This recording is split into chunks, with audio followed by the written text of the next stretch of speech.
Hi guys, so I'm going to take you through the process of creating a super simple stylized rock for us to then take into Substance Painter and then create some stylized texture to go with it. So just to show you how I would very quickly create a rock, the process I would use is to use use 3D Studio Max first off, create a box, and this is so that we can make sure that we have the unwrap correct for when we're working in Substance. So first of all, I'll just create a cube, drop that in, and then we can make it a bit more sort of oblong in shape, something like that. And then we're looking at adding a few segments in so that Mudbox doesn't have to do all of that work itself. So in here I'd probably put them to, just make sure I've got them turned on in the viewport so I can see them. F4 to turn on your edges, and J if you want to get rid of this bounding box that's running around the outside. That's J on the keyboard. So let's put these to, let's try and keep them roughly square when you're doing these.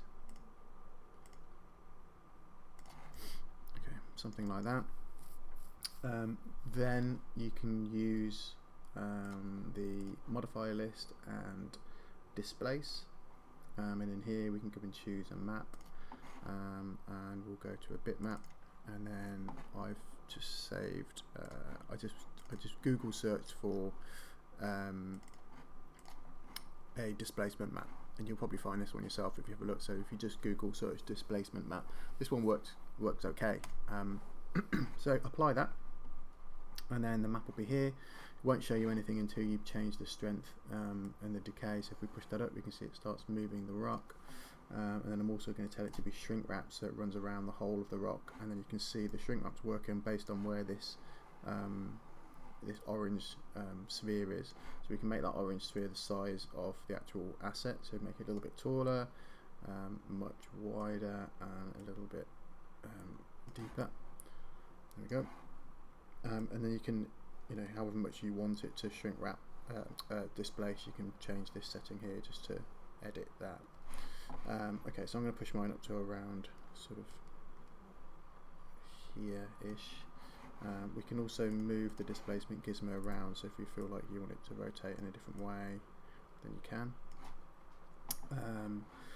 Then on top of that, I'm going to jump in and use a spherical spherify here, and you want to bring it down because you don't want it completely spherical, so we're just going to improve it a little bit like that, and then under our box, you click down on the box and then go and add in your unwrap, unwrap UVW, and then turn off back facing so that you can select all the faces. Don't know why I've got cylindrical selection, it's a bit strange. Just make sure you've got them all selected, which I have here, and then scroll down and choose cube for projection, and you can see where it's put the seams in to cut it up. We'll just go into our UV editor so we can see it in here, and then in here if we just hit this button, it will separate them all for us, and then we can just resize them and repack them. And we probably want to go in here and just tweak these because we want to take up as much space as we possibly can. So choose polygon, and then this option here allows you to select the whole object, as opposed to if it's turned off it'll only select one of the faces. So have it turned on, and then we can use our WE and R just to replace these. You don't want to overlap because with something like a rock it's different on all 6 sides. So let's bring these next to each other.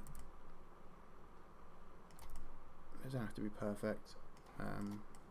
You can spend a bit more time on yours if you like. Let me just get that on.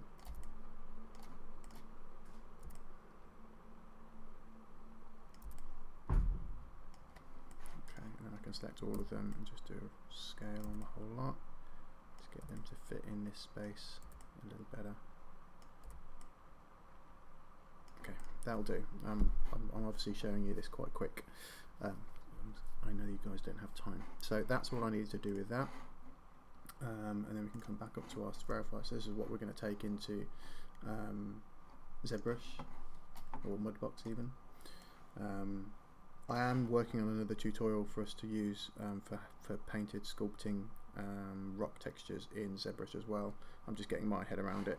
That will be coming soon. For now we're just going to use Mudbox, simply because I know it better. So I've added a smooth on the top because we've got some hard edges running around here. So I've got smooth on, and I'm just going to pump the smooth all the way up to 180. So we've got a completely smooth, cylindrically oblongy rock. Okay, so that's how we're going to. This is what we're going to send into Mudbox. So the last thing we want to do is make sure that our box is in the center of the world, which it is, and that your pivot's down at the bottom. So that's cool. Right. So we'll go export selected, and I'm going to save over something I've done before, which is this rock mud. FBX is fine. And then here, just make sure your smoothing groups are on, because we've added this smooth across the whole thing. Right, now we can jump into Mudbox. So inside Mudbox, we want to go to File and Import, and then we go and grab our rock mud and bring this guy in. So it's exactly as it was in 3ds Max, now just sitting inside Mudbox, and we can just check the UVs are all there, which they are. Beautiful. Okay, so the first thing we want to do in here, so the rock that we created in Max was simply for the unwrapping process. So we basically needed this. So that was and roughly the sort of size of the rocks, in terms of its length and its width. So that was the only thing that we needed Max for. Now that we're in Mudbox, we can actually drastically change the way that the rock looks by using the sculpting tools that we've got on hand. So first thing that we want to do is, if we press W, we can see how many edges or polygons we're working with, and then before I do anything too drastic, I've still got some quite sharp edges. So you can see here there's pretty much 90-degree corners going on here. So I'm going to use the scrape tool, and then over here in the settings on the right hand side, we can play around with the strength and size as we're painting. I'm going to be using this stamp later on.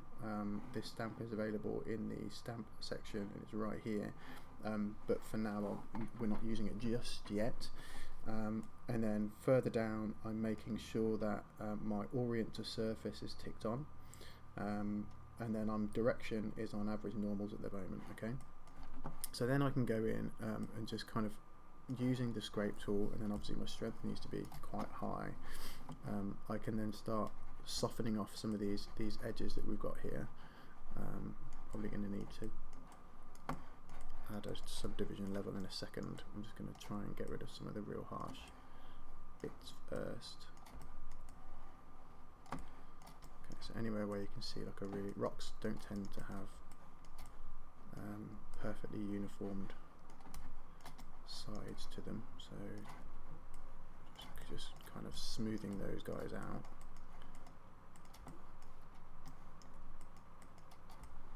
There is a how to use Mudbox tutorial on my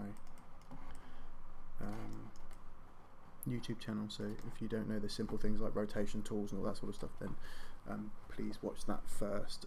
A really quick overview, if you don't want to go and watch that, is middle mouse button whilst holding Alt will allow you to pan up, down, left, right. The Alt holding the left mouse click allows you to pivot or orbit around the object, and then the right mouse button whilst holding Alt allows you to zoom in and out. And then these tools along here, you can just come and click them, but they're like the numbers on the keyboard. So number 1 will give you the smooth, the sculpt brush, and number 9 will give you the repeat brush, right? You can also add or make new brushes. So if you, for example, I made this scrape hard brush, but if you want to create a new brush, you select one, and then you click on this little option here, and then add, and you can create a new tool, and it will use the one that you have selected as a base, and then you can make changes to it afterwards, which is what I did here. This is just so that I could have a slightly different brush in terms of its size and how it affects the object, instead of using the standard one and fiddling around with the settings and then going back and fiddling around with them again to get it back how I had it before. So it's just for ease of use, really. Okay, so now we're at this stage. I can go Shift and D on the keyboard, and that will add a subdivision level, and I can do Shift and D again, and perhaps even Shift and D again, so we can see how many polys we've got added on. It's still not huge, but what it does mean is that with our scrape tool, we can start making some more rock-like features on it.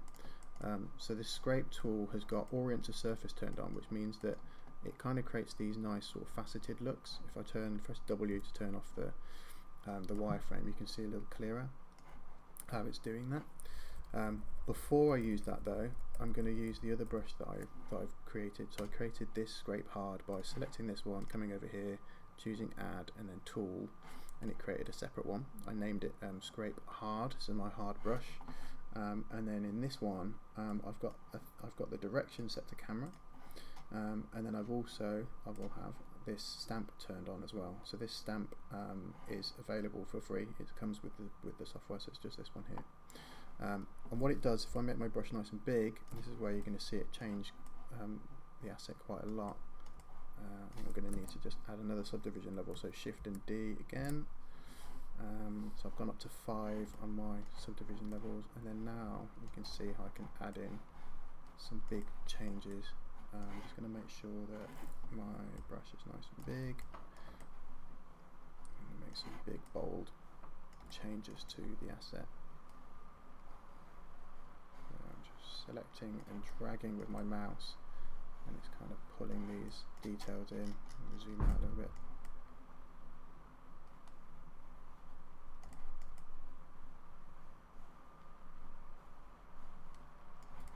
Okay. So I'm just waving my mouse around, just trying to get it to make some big bold gestures and movements on the rock. It's starting to look a little bit more like rock now, but it's for the style that we want. So we want it to be quite quite stylized, right? So once you've made those big bold movements, and obviously you can hold down Control, and it will bring it out as opposed to pushing in. So once we've got something like this, so let's say this is the beginnings of what my rock's going to look like, I can then go back to my scrape tool. Remember, this one's orienting to the surface, so the first one wasn't, this one isn't. This one kind of stays as a circle the whole time. If I make it smaller, you can probably see that a bit clearer. So see, as I move around, it stays as a circle looking at you, whereas the one with the orient to surface kind of moves around the rock face. So you can see it kind of rotates and turns over the top. So this one allows us, with a slightly smaller brush, to go in and start adding in, let's bring that strength down, to start adding in some more stylized look to it. So I'm going to make it smaller and bring that strength further down. So we can take some edges here. I'm doing all this with a mouse, by the way. You're probably better off using a graphics tablet. But you can see that I'm able to make some faceted edges to the rock quite quickly and easily, just by using that one brush. If you want to put some kind of sculpt some cracks and things in it, then we can use the knife tool, works quite well. So a bigger brush, open and close square brackets, by the way, allows you to edit the size of the brush, or hold down B. So yeah, we can say, well, I want more of a point here, and then we can come back to our scrape and kind of define it a little more to create those looks that you want. So what you're looking to do really is to end up with a rock that doesn't have so much of all of this fine rock detail in there. You want to kind of smooth that sort of stuff out, and have something that's got more of a faceted look to it. So something like this, for example, for this little piece here, right? So I'm not going to go through and show you and do all of this, because it's probably about 20 minutes worth of me kind of playing around just to get all these nice little faceted looks on there. So I am just going to use one that I did earlier to show you that bit. But essentially they're the techniques that you need to use in order to create that look. Okay. So once you've done that, you will have this is your high poly, and you can go as high as you want, by the way. You don't need to, as high as your computer will let you, I should say, probably. So this one here is looking at, I think it's 1 million or 10 million. 1, 2, 3, 4, 5. Okay, so 1 million something. So that's my high poly, and I can go File and sorry, I need to select it first. So go to your Select and Move, click on Object, select the rock, and then go File and Export Selection, and then I would save this one out as my rock high, and then I can page down on the keyboard. So press the page down button, and this is my low poly. So you can see here. So we're not using the low poly we kicked out of Max, but the unwrap is still there and available for us to use. So here we go, File and Export, Selection, and then this one would be our rock low, right? And our rock low is only 1500 or 1400 polygons. So with that done, we can then go into Substance. So I am going to nip into there now, but my Substance is saved in a very strange place. So let's go in.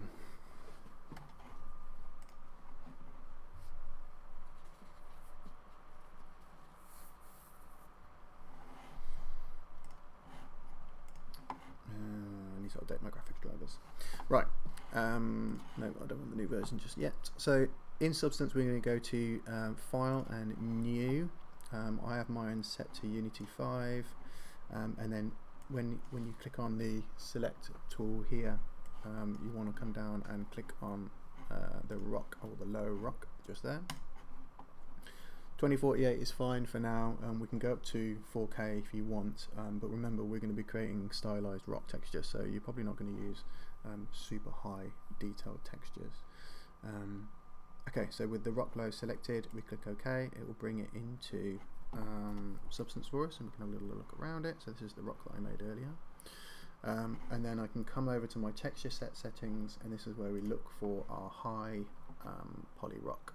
So we're going to come here into our high definition meshes, and at the moment there's nothing.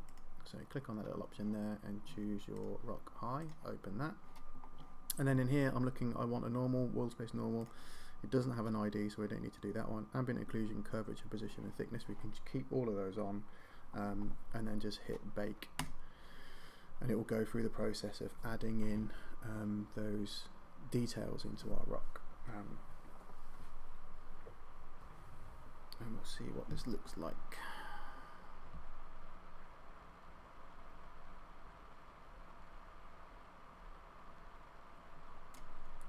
Okay, so here's my rock split up in its 2D view. We probably don't need to look at that, so we're going to stay looking at just the 3D view.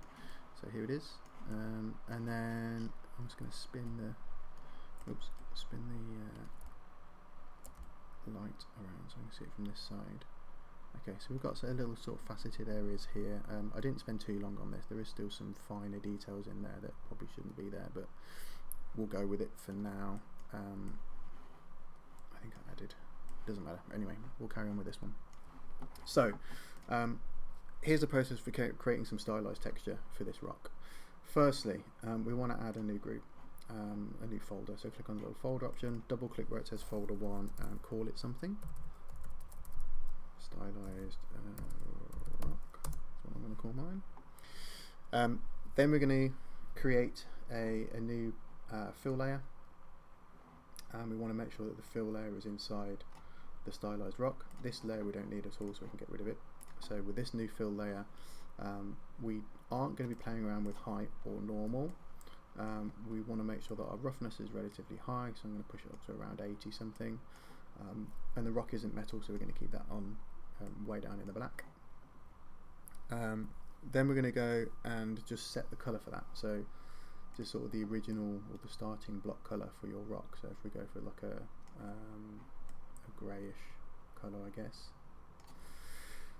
Okay, oops, roughness back up, sorry, click that by accident. Okay, and then we want to kind of find where our edges of this rock are. So I'm going to have my fill layer, which I'm going to rename to base. Always rename all of your layers, and then right click and duplicate, or you can press Ctrl D to duplicate the layer, and then this one again, double click, and we're going to call this one edges. And then with our edges, we're going to darken them slightly, because we're going to invert this, by the way, a little bit later on, so that's why I'm darkening and not lightening for my edges. Then I'm going to right click, add a white mask, and then we're going to add a generator to that white mask. So to do that, you click on where the mask is. It's highlighted at the moment, so you get a little blue border around the outside. Right click and click on add generator, and then inside our generators we're going to choose mask editor just here. So we click on that, and then we come down and we want to increase the contrast here, so it doesn't look like it's doing too much just yet, but bear with us. And then scrolling down, you can see curvature just here. We want to push that up, and now you can see that it's starting to find the edges of the rock for us. Again, we can push that contrast up or down to kind of make it a bit more visible or not visible. And then the other thing that I do to this is to right click where you've got your mask in here, and we're going to apply a filter on top of this as well, just to sharpen everything up a little bit. So click on add filter, and then under filters scroll down and you'll find sharpen, and we just push that up a little bit so you can see what it does here. Let's say if I push it up or push it down, it just adds those little finer details in there. Okay, so that's starting to look quite nice already. Next thing is we're going to create the cavity. So there aren't many sort of bits of cavities in this one, so it's not really going to help too much, but yours might, so I'm going to go through this process anyway. Make a copy of your base again. Again, rename. And then with this one, we're going to darken this again, because this is obviously our cavities. This is where our ambient occlusion type details are. So we're going to bring this down, and I'm going to move it up above. And we also want to make sure we don't have roughness or smoothness on it either. And the same goes for our edges. So these ones shouldn't have roughness or smoothness on them either. Right, cavity. Right click and add a white mask again. And then we want to right click and add the generator again. This generator is going to be the same as the ones we've used before, so it's our mask editor. And then we're going to bring our global balance down a little. Let's bring it down to 20 something. And then we want to have the opacity on these textures to come up. So I'm going to push this one up and push this one up. We're going to tweak all of these things later, and yours will really vary. It probably won't be the same as what I'm doing here. Ambient occlusion I'm pushing all the way up to 1, and curvature I'm pushing all the way up to 1 as well. And then we want to go into our textures. So here's texture 1, here's texture 2, and remember here's our opacity for each of those as well. So click where it says texture, and we're just going to change the blending options on these guys. So the first one we're going to change over to multiply, and then texture 2, we can close that one, and texture 2 I'm going to change this one to add and sub, and then in our AO, so we're going to close that texture, let's come down to AO here, we're going to tell it that we want it to invert, so we're seeing the original rock again. Now there are some really dark some details in here, but it's hard for you to see them on this model because we don't have many areas where the AO is going to find, but anyway, we'll carry on because it's probably working quite well on your one. Curvature, change the blending mode on curvature here to normal, and then change the mode for edges into cavities, and then finally we want to change the texture inputs. So if we come down here, so texture input 1 and 2 relate to 1 and 2 up here. Excuse me. We're going to click on here, and we're going to look for grunge, rust, fine. I think this one. And then we also want the second texture. This one's going to be grunge, rough, dirty. Let me add that one in. Okay. So it barely looks like it's doing anything, doesn't it? If we take, let's just take that dirty one off for a second. Yeah, no, we want to add that back on. Okay, so here's where, so mine's going to be hard for me to show you how this is working, but if I go through and tweak, let's say the global contrast probably needs to be up high, the global balance needs to be up high. So there isn't any, so we'll look if there's anywhere else that's got, so it's trying to find areas.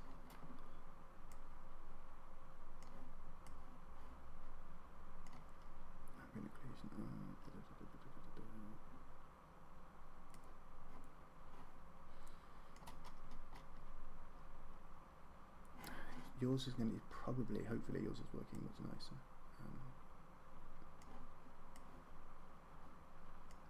I'm going to leave mine as it is because it doesn't have crevices so much. We should get a little bit of pooling inside places like this, really.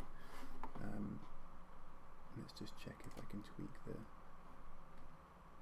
textures, say opacities, ambient occlusion.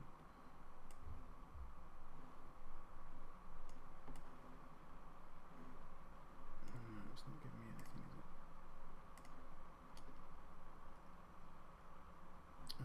Curvature you might want to change and reduce some of the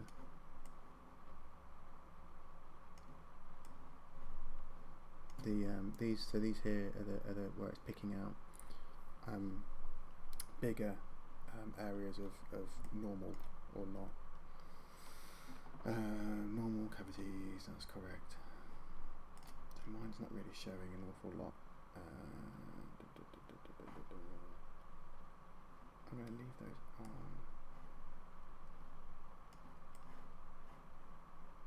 No, it's not going to show on mine, I don't think. It's just this one, but that's not really helping me. It's not doing what I wanted to do. Okay, so I'm going to leave my cavity for the moment. I may come back to it later on once we've got some more details in there. It might come across a bit better. But we're starting to get a hand painty look at the moment. We've probably got a bit too much of that normal detail coming through, but we'll tweak that later as well. Okay, next bit is we're going to take our base again, right click and make a copy. So make a duplicate, put that up at the top. Again, we're not interested in roughness or metalness, we just want the colour. And then here we want to add or change the blending option first actually to soft light, because we're going to add a light to this. So we're going to go to right click and then add a generator, and the generator I'm going to choose light. And then, I know it looks terrible, doesn't it, at the minute? Okay, so we click on the light option here, and we want to change the light in there to divide, and then we want our horizontal and our vertical just here. So parameters for the light, we're going to change those. Let's put one at 90. Oh, no, that's not on. There we go. 90 and 90. And then we want to turn our glossiness level down.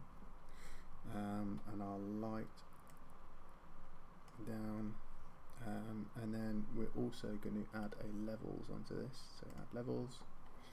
We want to bring this down a little, 0.7-ish. Okay, we want the overall opacity on this guy, which is here, to drop down to sort of 30 something.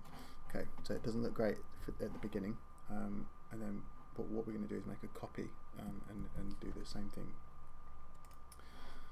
So we just want to tweak this light. So let's go with the old blue and orange, shall we? So a bit of blue on this one, and then I'm going to right click and duplicate this base, but I'm going to colour code this one orange.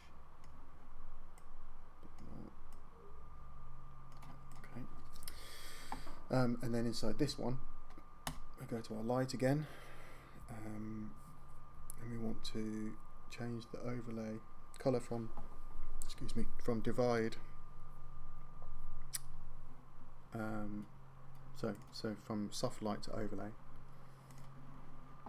and then we're going to come into our light again, and we're going to change these angles from 90 to 270. and then we want to make sure that's still set on divide, which it is. Gloss and gloss to be down, which they are.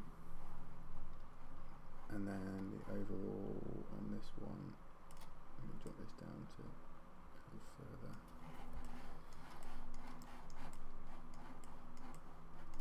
Okay, looks just this corner doesn't look too hot, so I'm just going to tweak. So the direction in which our light's coming from, you see. So 270 would mean it's coming from a particular angle. It's not looking too bad. Okay. This was the one area of this tutorial that I was almost tempted to take out at one point. This light section. I think there may be something that I missed. Levels on that one. It's fine. Just bear me 1 second, people. Okay, we're going to come back to that in a second. I think that's roughly what it was like when I started. Okay, next was adding AO. So again, right click, copy our base, put it all the way to the top. Oops, that didn't move. Up to the top, in there. And then this one is going to be our ambient occlusion. So more ambient occlusion into this. So we're going to create this with a much darker colour. Remember, roughness and metalness aren't needed. So let's bring a darker colour in here. And then we're going to go for adding a white mask again. And then we're going to add a generator to this one. And that generator is going to be dirt. Where is it? Here. And then our dirt contrast, we want to bring that down. And then our triplanar we want to turn on, and then we can reduce the amount of dirt and scale of that dirt as well. So dirt just adds, see, it's adding these sort of like speckled details. I don't want those. We're just using it for to show where the ambient occlusion is. Okay, so that's that. And then next thing we want to do is add some edge highlights. So our rock's going to look quite nice. So let's go and add in, so one more time, duplicate, throw it up to the top. This one's going to be much lighter. We're going to tweak all these colours in a moment, by the way. So this is going to be our edge highlights, so we can turn that one up a little. Again, we're not interested in roughness or smoothness, so we want a lighter colour for this one, and then we're going to add another white mask onto this, and then that mask we want to right click and add a fill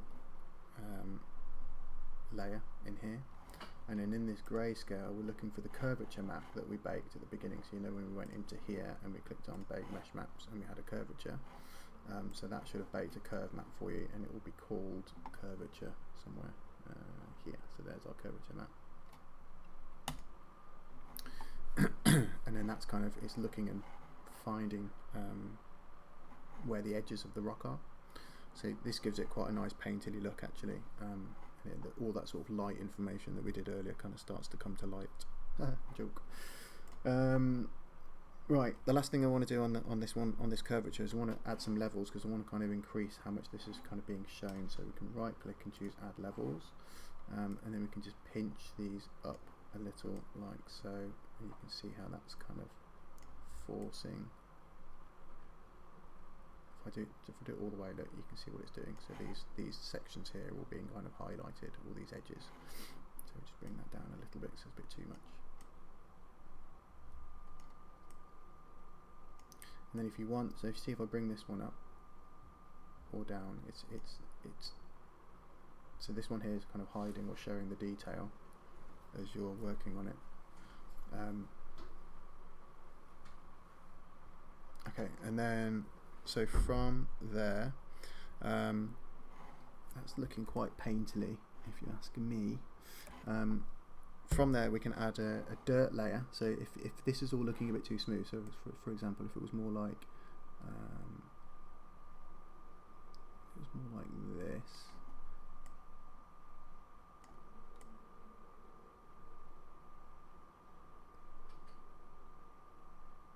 that's quite nice because it's showing through some of the colours that we picked earlier as well. Then we can add a dirt layer on the very top of all of this, and we can also bake the lighting as well. So I'm just going to add that baked lighting first. So to do that, you come to your where is it? Here, procedurals. Is it procedurals? Hold on. No, it's filters. I think it is. Where is filters? Yeah.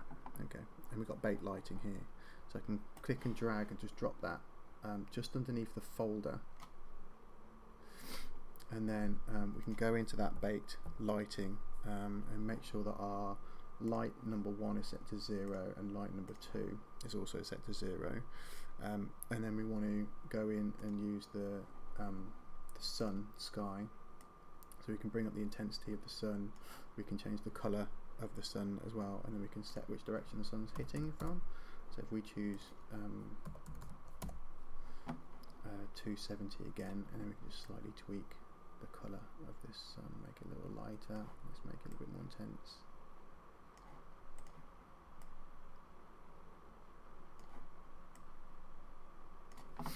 Okay, and then we can go back through. So this is kind of where you get to the point where you can start tweaking things. Okay, so here's my hand-painted rock. There's a bit of shine on it at the moment. It's probably because one of these guys has still got. Here we go. I don't want those on. Let's make sure they're all off.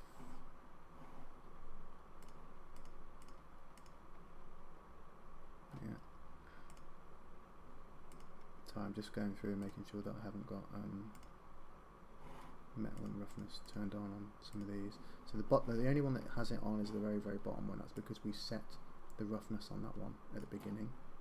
If I take off, oops, I didn't mean to move that. So we can go in and tweak now. So input, that's correct, material.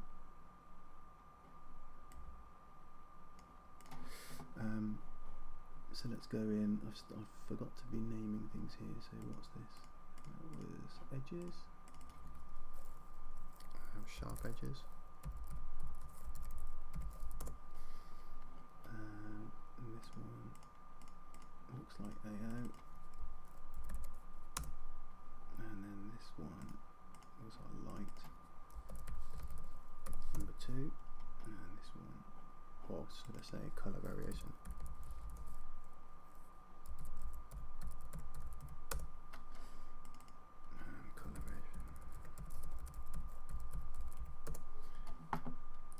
So it's these ones that are probably causing us the most problems, these colour variations on the lights. So maybe there's a way of us just tweaking these.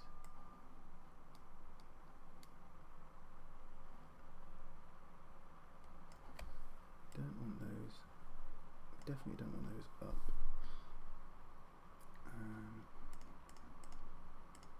Okay, there we go, they need to be off as well.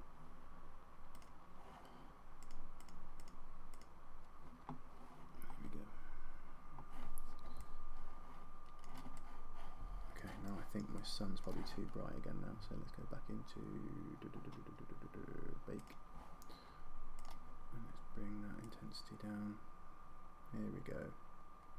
Right, so there was my problem. Make sure you don't make that problem. So when you add the light, the generator will bring in these materials as well, so you need to turn those off. This is looking much more like hand-painted rock now, as it was before. So it's got rid of that shine that we were seeing on the lights. So there you go. And then we can go in and obviously tweak some of these things. So I'm going to have to stop this tutorial soon because otherwise we're going on a bit too long. But so our this was our edges, was it? Yeah, that's our edges there. So we can go in and we can play around. So the edges we're working with the fill, but then we can also tweak this one, which will show or hide where those edges are a little more. Okay, so that's how you play with this one. And then you've got AO, which if you have to click on these things here in order to get to them, we can go into the AO and we can change the amount of AO, so you can see how it's, if you look here, again this model is actually quite flat, there's no sort of holes and divots in it, but here there's probably a little bit that you can see. So if I could change the amount of the dirt level on that, you can see that we can get to a point where we're filling in those little gaps, and it's giving you the look of AO in it.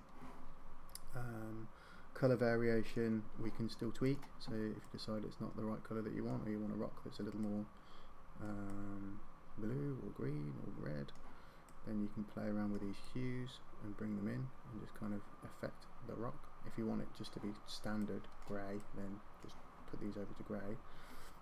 Probably don't need to have two colour variations if you're just keeping it at standard grey. So again, this one is our hue, so we can make the rock.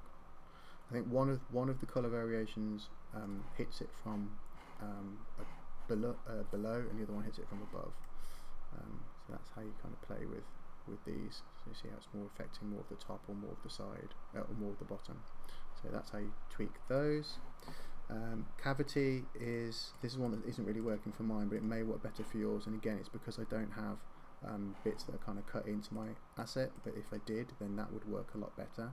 Again, lots of tweaking in the mask editor can make big changes to this, so play with that.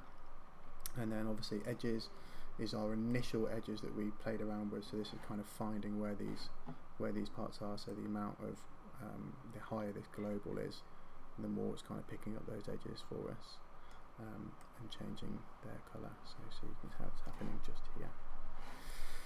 Okay, the very last thing, as I said, you may want to add one other layer over the top just to make a little bit more of a grungy look to it. So depending on the normal map that you took from whatever software package you created the rock in, it may or may not have some of the finer details. This one did.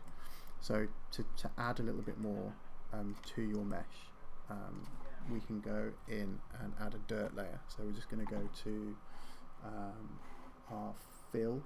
So we're going to add a fill layer first. This is, should be on the top of everything, so just make sure that layer is at the top. Oh, it's not letting me zoom up. There we go. Come on. Come on.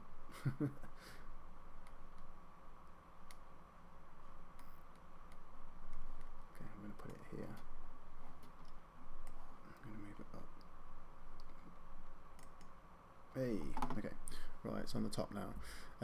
Then we're going to right click and choose a white mask, and then with that white mask we're going to right click it and choose add a fill layer,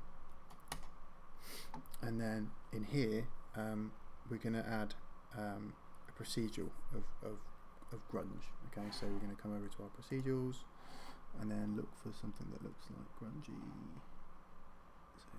Any of these types of things here would work quite well. So I'm going to go for let's go for grungy concrete. Yeah, let's go for that.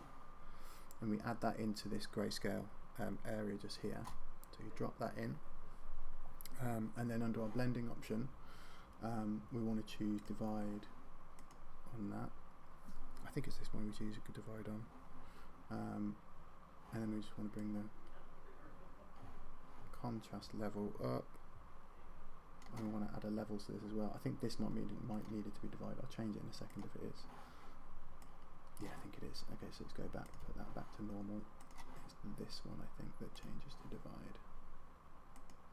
There we go. So you can see we've got that detail in there now that we didn't have before, and then if we go into our levels we can choose how much of that dirtiness that we have, well not dirtiness but more sort of these finer details that it would be very difficult for you to sit and hand paint.